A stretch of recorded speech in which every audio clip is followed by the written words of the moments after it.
Back in 2019, I kept hearing about this manga called Chainsaw Man. All the jokes online were about tools fighting, so I didn't really pay any mind. But the next year, I heard it was ending.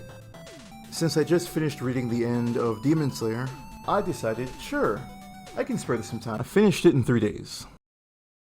It was the kind of manga that really interested me.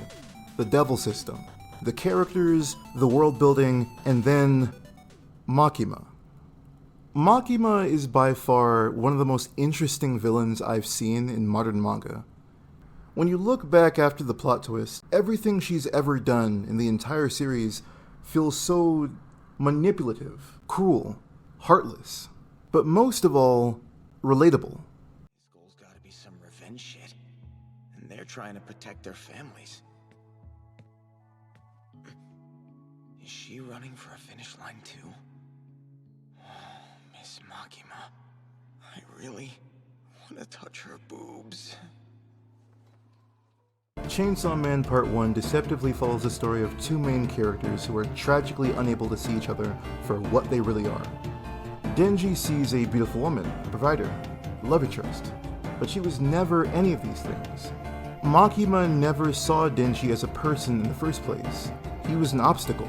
Even Denji understood this because once he defeats her, he goes on to say the following. The thing about Miss Makima is, she perceives us via scent. She doesn't actually remember individual faces. She only remembers the sense of people she has an interest in. So I made a gamble. I bet that whole time Miss Makima had only been looking at Chainsaw Man, not me. That she never saw me even once from the start. The parallels between this scene and unfortunately very common real-life experiences could not be more clear. However, I think to hyperfixate on that parallel is to erase the nuance of what Makima is in the first place. Denji was never Makima's main focus to begin with. As he said, it was Chainsaw Man. She even explains that the reason for all of her actions were specifically to break their contract. In the event where their contract was something more simple and easier to break, she honestly could have done better or worse.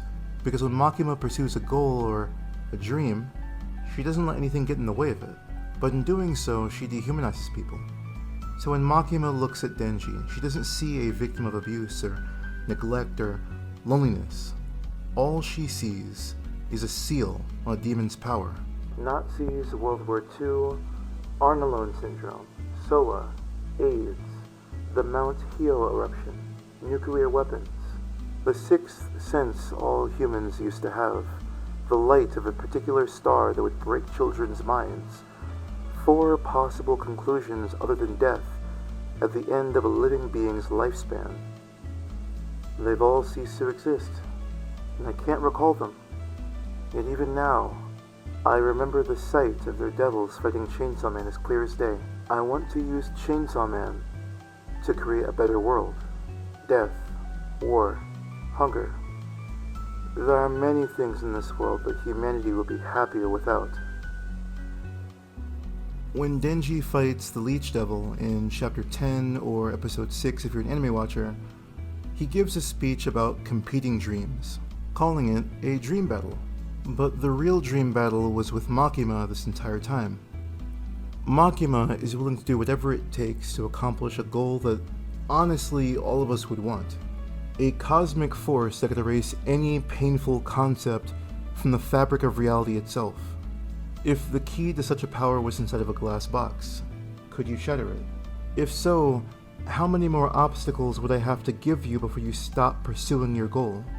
Would you be able to not just take a life, but ruin one if it meant afterward you could alter the fabric of reality to make a better world? How many years could you see the opportunity to attain this power flaunted in your face and not do anything? How much do your dreams mean to you? And are you strong enough to pursue them without transforming into something inhuman? Again, this isn't to say I think Makima's a hero or anything. I just think she's more akin to a light Yagami from Death Note or Lelouch from Code Geass, rather than a Johan from Monster. She's only pure evil if you rightfully put yourself in Denji's shoes, As the main character, you're supposed to relate to him, you're supposed to like him. But in doing so, you make the same mistake he did. Makima is not a person. Looking back on part 2, I kept having this feeling that if Makima got her way, none of this would be happening. Asa wouldn't have been terrorized by the War Devil. The Chainsaw Man Church wouldn't have happened. Public safety wouldn't have kidnapped a bunch of children to sacrifice them for the Aging Devil. Nuclear bombs wouldn't have come back, and the deaths that follow, including the apocalypse, would have never came to be. If Denji wasn't the obstacle, we wouldn't have rooted against her. Because before meeting Denji, Chainsaw Man was a monster, killing both villain and victim alike at a cry for help. I've been meaning to make this video for quite a long time now. It's a take I don't think is too wild, but just controversial enough to possibly cause some discourse, maybe. Let me know what you thought, drop a comment, all the YouTube stuff. Have a good day and be safe.